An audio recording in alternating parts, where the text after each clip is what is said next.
ലോകത്തെ നോക്കാനാണ് അയാൾ ജനാല കണ്ടുപിടിച്ചത്. ഇപ്പോൾ ജനാലകളാണ് അയാളെ നോക്കുന്നത്. പ്രേക്ഷകനിലേക്ക് തീ കോരിയിടുന്ന പേട്രിയറ്റ് എന്ന മഹേഷ് നാരായണന്റെ പുതിയ സിനിമയിൽ മമ്മൂട്ടി ചൊല്ലുന്ന വരികളാണിത്. പുതിയ കാലത്തിൻ്റെ ഏറ്റവും ഭീകരമായ സത്യാവസ്ഥയുടെ കവിതാത്മക പ്രഖ്യാപനമാണിത്. ലോകത്തെ നോക്കാനാണ് അയാൾ ജനാല കണ്ടുപിടിച്ചത്. ഇപ്പോൾ ജനാലകളാണ് അയാളെ നോക്കുന്നത്. പേട്രിയറ്റ്.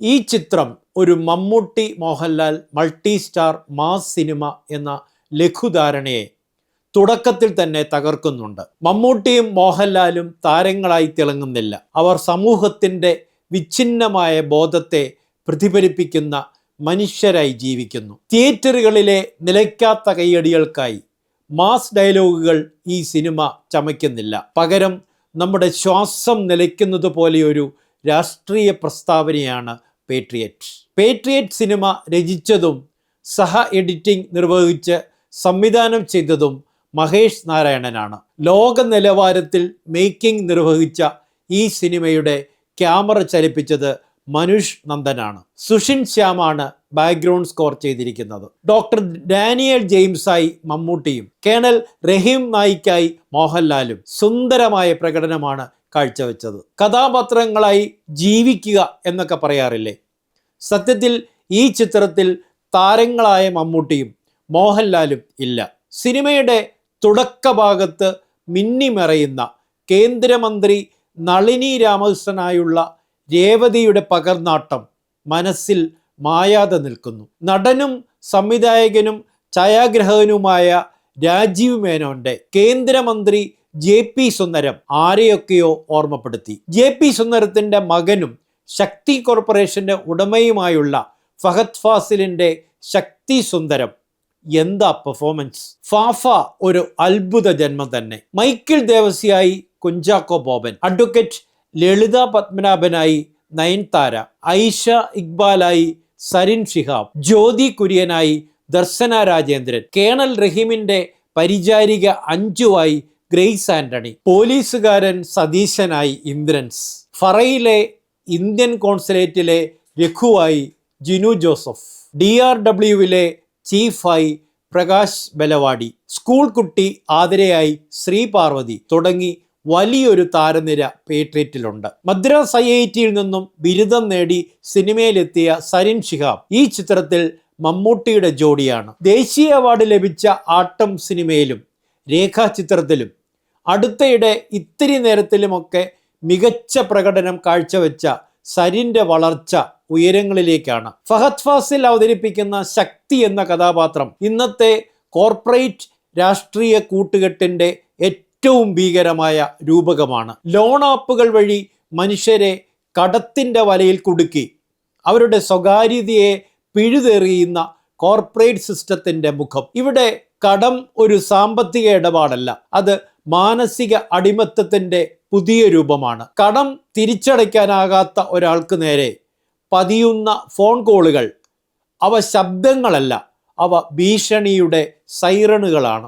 കേരളത്തെ നടുക്കിയ നിതിൻ രാജ് സംഭവത്തിൻ്റെ സാമൂഹിക പ്രതിധ്വനി സിനിമയിൽ പ്രത്യക്ഷപ്പെടുമ്പോൾ ഫിക്ഷനും യാഥാർത്ഥ്യവും തമ്മിലുള്ള അതിർത്തി മായുന്നുണ്ട്. സ്വകാര്യത എന്ന ആശയം ഈ ചിത്രത്തിൽ ഒരു നിയമപരമായ വിഷയമല്ല, അത് മനുഷ്യൻ്റെ അസ്തിത്വവുമായി ബന്ധപ്പെട്ട് കിടക്കുന്ന ഒരു അടിസ്ഥാന അവകാശമാണ്. പെഗാസസ് സ്പൈവെയർ കോൺട്രവേഴ്സി പോലെയുള്ള സംഭവങ്ങളെ പെരിസ്കോപ്പ് എന്ന പ്രതീകത്തിലൂടെ ചിത്രത്തിൽ ആവിഷ്കരിക്കുമ്പോൾ നമ്മെ നിരന്തരം നോക്കി നിൽക്കുന്ന അനാവൃതമായ കണ്ണുകളുടെ ഭയം പ്രേക്ഷകന്റെ ഉള്ളിൽ പതിയുന്നുണ്ട്. ഒരു സർക്കാർ പദ്ധതിയായി ലഭിച്ച ഒരു ലാപ്ടോപ്പ്, വിദ്യാഭ്യാസത്തിനുള്ള ഒരു ഉപകരണം, അതിൻ്റെ ക്യാമറ ഉപയോക്താവിൻ്റെ അറിവില്ലാതെ പ്രവർത്തിച്ച് വ്യക്തിപരമായ ചിത്രങ്ങളും വിവരങ്ങളും ശേഖരിക്കുന്നു എന്ന സാങ്കേതിക വിദ്യയുടെ ഇരുണ്ട വശത്തെ അതീവ കൃത്യതയോടെ പേട്രിയറ്റ് തുറന്നു കാണിക്കുന്നു. ഇവിടെ ഉയരുന്ന ചോദ്യങ്ങൾ സാധാരണ രാഷ്ട്രീയ ചർച്ചകളെ മറികടക്കുന്നതാണ്. ഒരു വ്യക്തിയുടെ സ്വകാര്യതയെ മാനിക്കുക എന്നത് ഭരണകൂടത്തിൻ്റെ ഉത്തരവാദിത്തമല്ലേ? നൈതിക ബാധ്യതയല്ലേ? അധികാരവും ഭരണവും ഏതു വിധേനയും പണം സമ്പാദിക്കാനുള്ള യന്ത്രങ്ങളായി ചുരുങ്ങുകയാണോ? അറിവും സാങ്കേതികവിദ്യയും അധികാരവും ചേർന്ന് ഒരു ആയുധമായി മാറുമ്പോൾ ജനാധിപത്യം നഗ്നമാക്കപ്പെടുന്നു. ഈ ചോദ്യങ്ങൾക്ക് സിനിമയിൽ ഉത്തരങ്ങളില്ല.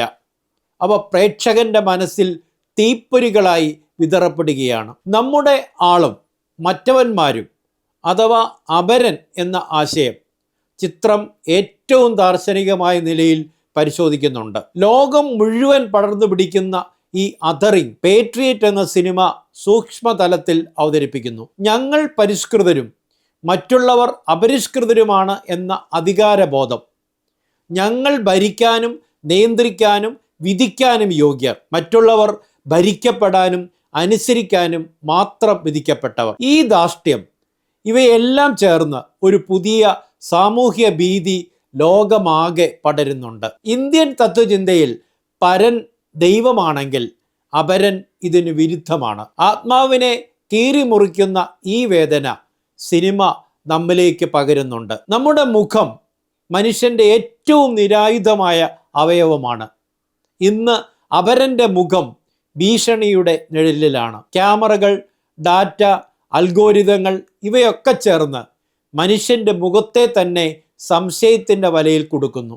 സ്ത്രീ കഥാപാത്രങ്ങൾക്ക് പലതിനും സ്ക്രീനിൽ ദൈർഘ്യം കുറവാണെങ്കിലും അവരുടെ സാന്നിധ്യം കഥയുടെ നൈതിക ദിശ നിർണ്ണയിക്കുന്നുണ്ട്. നയൻതാര, സറിൻ ഷിഹാബ്, രേവതി, ദർശന രാജേന്ദ്രൻ, ഗ്രേസ് ആൻ്റണി, ശ്രീ പാർവതി, ഗീതി സംഗീത ഇവരൊക്കെ സിനിമയിൽ പോസിറ്റീവ് ശക്തികളായി നിലകൊള്ളുന്നു. അവർ സിനിമയ്ക്ക് ഒരർത്ഥം നൽകുന്നുണ്ട്. സിനിമയിലാകെ പ്രകാശം പരത്തുന്നു. ഡാനിയും ആയിഷയും ലതികയും സ്കൂൾ കുട്ടിയായ ആതിരയും ഇവരുടെയൊക്കെ ചെറുതായി തോന്നുന്ന നിലപാടുകൾ തന്നെ ഇരുട്ടിനെതിരായ പ്രതിരോധത്തിൻ്റെ ഒരു പ്രകാശമായി മാറുന്നു. കൂട്ടം ചേരലോ ആൾക്കൂട്ടമോ അല്ല ഒരു രാഷ്ട്രം എന്ന ചിന്ത സിനിമയിൽ ഒരു തത്വചിന്തയായി ഉയരുന്നുണ്ട്.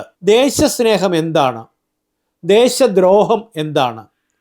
അധികാരം നിർവചിക്കുന്നതാണോ അതോ മനുഷ്യബോധം നിർവചിക്കുന്നതാണോ? ഈ ചോദ്യങ്ങൾ സിനിമയിൽ കത്തി നിൽക്കുന്നുണ്ട്. പേട്രിയറ്റ് എന്ന സിനിമയിൽ ക്യാമറ ഒരു നിരീക്ഷകന്റെ കണ്ണുപോലെയാണ്. സത്യത്തിൽ അത് ദൃശ്യങ്ങൾ പകർത്തുന്നില്ല, മനുഷ്യരുടെ ഭീതിയും അസ്വസ്ഥതയും രേഖപ്പെടുത്തുകയാണ്.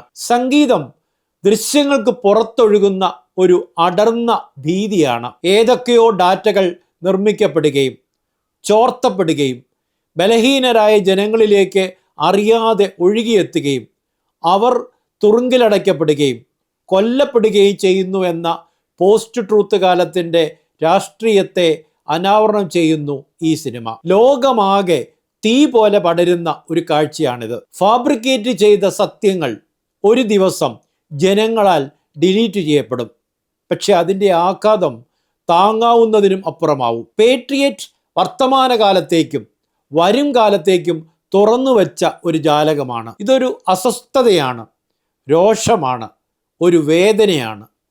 മഹേഷ് നാരായണൻ ഇവിടെ ശാന്തസുന്ദരമായി ഒഴുകുന്ന ഒരു പുഴയുടെ കഥ പറയുകയല്ല, ഒരു മുന്നറിയിപ്പ് മുഴക്കുന്നു.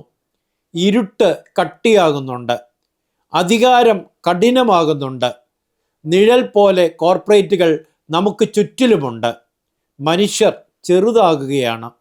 ഈ ഇരുട്ടിനെതിരെ പൊരുതാൻ ആതിരയുണ്ട്, ഡാനിയുണ്ട്, ലതികയുണ്ട്, ആയിഷയുണ്ട്. ചാരുകസാലയിലെ മയക്കം വിട്ടുണരാൻ നിങ്ങൾ തയ്യാറാണോ?